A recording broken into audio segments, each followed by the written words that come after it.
High, good afternoon. আজকে 7ই March আর এখন সন্ধ্যেবেলা 8:15 মতো বাজে। এই সন্ধ্যে 8:15টার সময় তোমাদের সবাইকে আমার চ্যানেলে অনেক অনেক সুস্বাগতম জানিয়ে আজকে আবার একটা ভিডিও শুরু করছি। অনেক দিন পরে, প্রায় 4-5 দিন পরে আজকে একটা ভিডিও পোস্ট করেছি। 2 মার্চের ভিডিও, মানে বরের জন্মদিনের ভিডিও। হয়তো তোমরা কেউ কেউ দেখেছো। এত কাজের প্রেশার না, মানে সেলাইয়ের আর ফেব্রিকের প্রেশার আছে। ফেব্রিক তো অতটা করি না, সেলাইয়ের হেয়ার পড়া শোনা যাচ্ছে।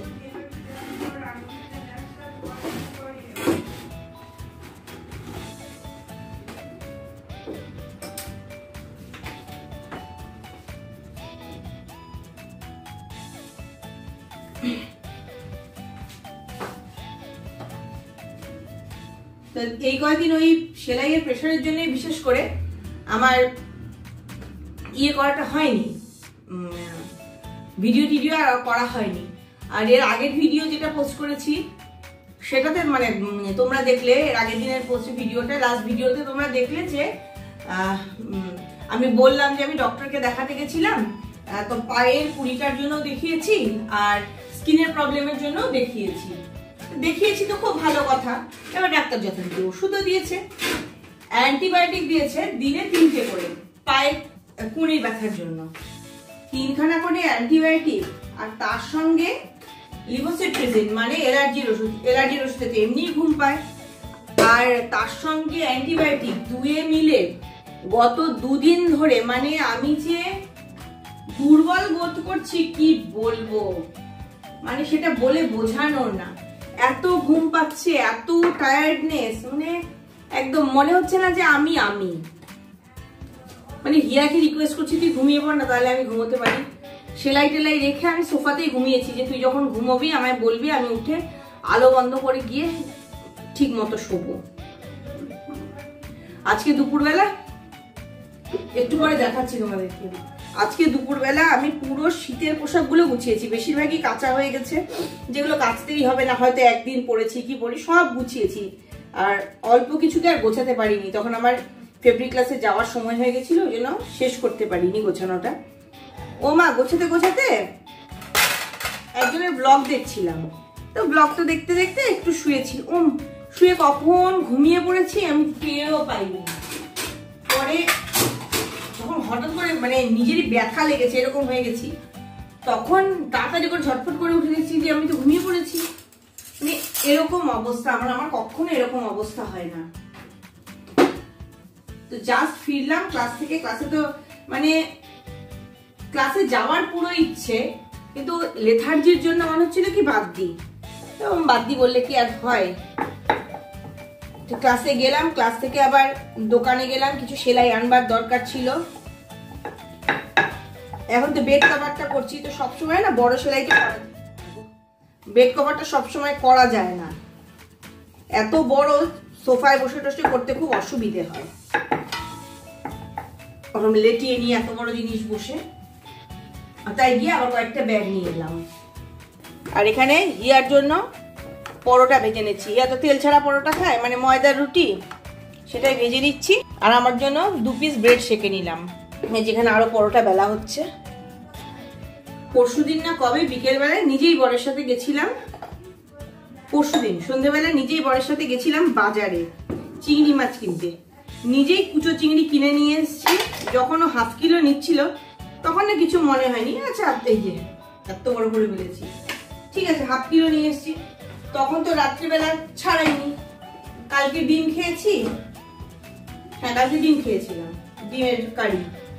আর আজকে সেই কুচো চিংড়ি ছাড়াতে গিয়ে আমার একেবারে বিভৎস অবস্থা।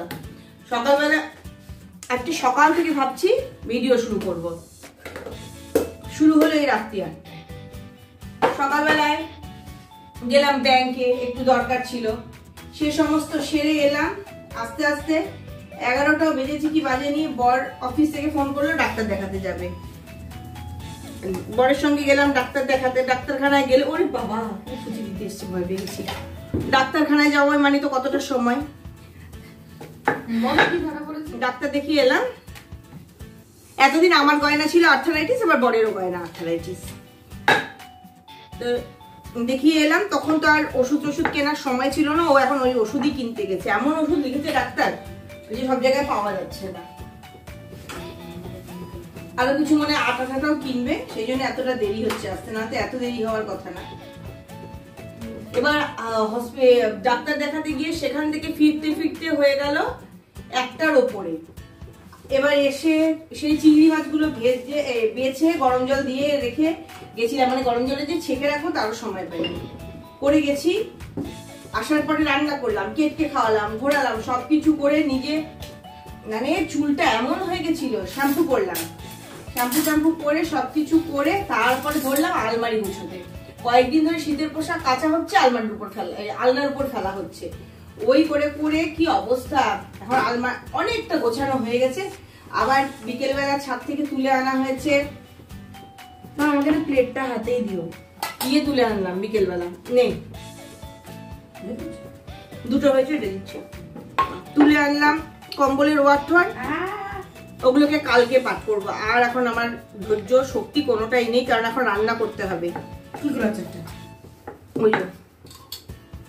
রান্না করিনি, কি রান্না করবো সেই তাও জানি না। লোকে ভাবে না আমি বাড়িতে থাকি কেন ব্লগ দেখে। কেন ভাববে? যাদের জ্ঞান বুদ্ধি আছে তারা ভাববে না। বোর্ডের পরীক্ষা চললে ছুটির সময় বাড়িতে থাকবে না তো কি করবে? বোর্ডের পরীক্ষা কি রোজ দিন হয়? আমার মোটে 4টে পরীক্ষা হয়েছে, আরো 6টা হবে।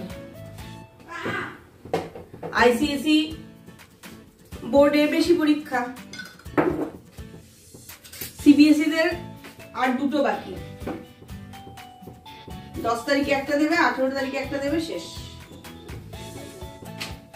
আর 10-এ আছে, তারপরে পরপর এত ছুটি আর নেই। তারপর তাও এইরকম তো আর নেই। নিয়ে যা, লাস্ট পরোটাটা হয়ে গেছে।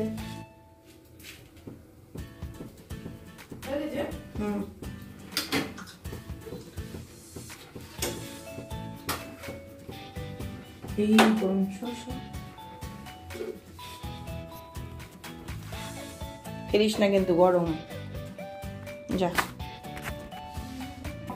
একটায় শেজওয়ান আর একটায় মেয়োনিজ লাগিয়ে নিয়েছি। অনেকদিন পরে এই জিনিসটা খাচ্ছি, আমি খুব ভালোবাসি এটা খেতে। একটু দিয়ে দিলাম পিজা সিজনিং।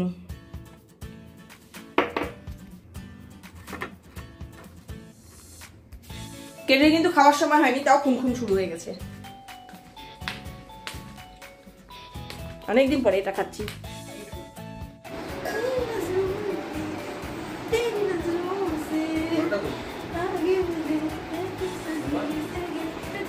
পরীক্ষা, সোমবার দিন পরীক্ষা। আর এখন হচ্ছে অলরেডি বেজে গেছে, শনিবার হয়ে গেছে, রাত্রি 12টা বাজে। এতক্ষণে রাতের খাওয়া দাওয়া শেষ হলো। ওর বাবার কি রান্না করেছিলাম সব দেখাতে ভুলে গেলাম। এই তো ছিঁড়ি ধরো ভিডিও। রান্না করেছিলাম আলু ফুলকপি ভাজা, লাউয়ের ঘন্ট, আর ডাল শাক ছিল কালকের, আর ভাত করেছিলাম। এই সামান্যই রান্না বান্না। তেল লাগিয়েছি আমি, তো ব্রেড খেয়েছি আর ও তেল লাগিয়েছি। মা কেমন দেখাচ্ছে। আমি নিজে তেল লাগিয়েছি। হাত ধুয়েছিস? হ্যাঁ। আর আমি এই যে সেলাই করতে বসে গেছি আবার। হিয়া তো এখন অনেকক্ষণ জাগবে। হিয়া, আমি কি রাত্রিবেলা অ্যান্টিবায়োটিক খেয়েছি? জল দে অ্যান্টিবায়োটিক দে। এখন বোঝা আমি খেয়েছি কিনা। কাউন্ট করে খাইনি। আরে এই তখন তো আজকে একটা, কালকে 3টে, কালকে 3টে, পরশুদিন 3টে। হ্যাঁ। আরে বাবা, তখন এখান থেকে একটা ছিঁড়েছিস, তাহলে আরেকটা কমতো তো। আরে আমাকে কাগজ সমেত দিয়ে দে, তুই জল এনে দে। এবার ট্যাবলেটটা হাত দিতে হয় না, তুই আমাকে কাগজ সমেত দিয়ে দে। হ্যাঁ, যা কফি দিয়ে খেয়ে নিতে। হ্যাঁ, ও গরম কফিটা। আর কফিটা আমি খাই আয়েশ করার জন্য। এত কিছু ত্যাগ করি, তবু কফিটা ত্যাগ করি না। তাই সেই কফি দিয়ে আমি খাবো, কফি দিয়ে আমি খাবো ট্যাবলেট।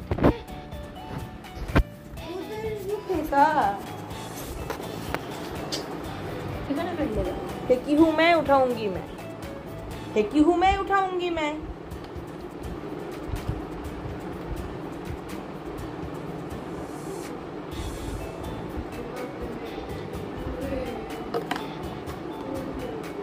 यहाँ আমার মোবাইলটা নিয়ে আয় না। ও ভগবান, আমি ফোন খুঁজে যাচ্ছি, আমার ফোন কোথায়, ফোনেই ভিডিও করছি, এরকম এরকম করে দিয়ে ওই জন্য চেঁচালাম হিয়া ফোনটা নিয়ে। লোকেরটা হাসি, চশমা পরে চশমা খুঁজে, আমারও তো সেই অবস্থাই হলো। ও মা, আমার জন্য তো পাগলা গারদ বুক করবে, তোমার জন্য করি। হ্যাঁ, আমাকে কবে থেকে বলে আমরা যাচ্ছো? এদিকে আয়, এদিকে আয়।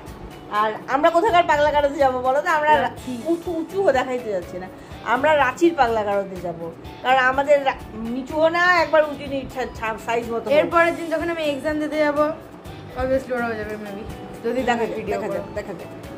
আর আমরা রাঁচির পাগলা গারদে যাব, কারণ আমার জেঠুর বাড়ি রাঁচিতে, আমার তো যেতে ভীষণ ভালো লাগে। ইয়া মাত্র একবার গেছে, ইয়ারও ভালো লেগেছে। আমি গেছি 4 বার রাঁচি, পাগলা গারদে না, জেঠুর বাড়িতে। তো যদি পাগলা গারদে যেতেই হয় তো রাঁচিতেই যাবো, মাঝে মাঝে পাগলা গারদ থেকে ছুটি নিয়ে একটু জেঠুর বাড়ি আসতে পারবো দেখা দেখা করতে। কোথাও পাগলা গারদ আছে? রাঁচিরটাই তো ফেমাস। ভারত বলে আর পাগলা গারদ নেই, কবিতা দেবো। না না থাক থাক, বড্ড গরম, আমি নিয়ে নিচ্ছি। যা, এই যে আমার কফি, রাতে ঘুমানোর আগে 1 কাপ কফি যেন একদম একটা শান্তি দেয় আমার। রাতে খাওয়া হোক বা না হোক 1 কাপ কফি হলে চলবে। কিছুই দেখালাম না, কিছুই না, বক বক করে কাটিয়ে দিলাম সময়টা। তো তোমাদের জন্য ছোট্ট একটা ভিডিও তৈরি করলাম, কারণ এরকম জেদ করে ভিডিও করলে তবেই করা হয়, নাইলে আর ভিডিওটা করা হয় না। তো আজকের এই ভিডিওটা এইটুকুই, এখানে শেষ করছি আজকের ভিডিও। যাওয়ার আগে যে কথাগুলো রোজ বলি আজও বলবো, সবসময় খুশি থাকতে হবে, সবসময় হাসতে হবে, আর সবসময় পজিটিভ থাকতে হবে আমার সঙ্গে, মানে ঝোপার সঙ্গে। Bye, good night.